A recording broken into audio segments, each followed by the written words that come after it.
सुबह से क्या शोर मचा रखा है? ए जलाल इधर आओ। मालिक शोर नहीं कर रहे हैं, हम ऐसे गपशप लगा कर रखी है।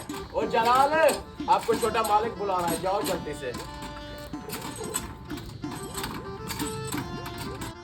छोटे मालिक क्या हुआ? जब से ये कलवा आया है हमें नुकसान हो रहा है मिठाई में। मेरी बात सुन। इन दोनों को भी मैं तो फंस गया हूँ, गधों की तरह काम लेते हैं।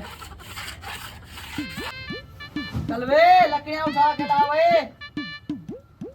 अरे टमाटर के मुंह वाले, एक काम खत्म होता नहीं दूसरा बता देते हो। अभी उठा कर देता हूँ। गधा नहीं हूँ, इंसान हूँ मैं भी।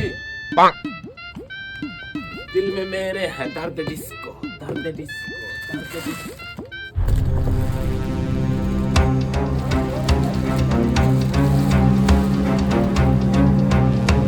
अबे ये क्या है? ये क्या है? सोना, ये सोना। ये कहाँ से मिला तुम्हें? ये इधर पड़ा हुआ था। पता नहीं किसका है ये।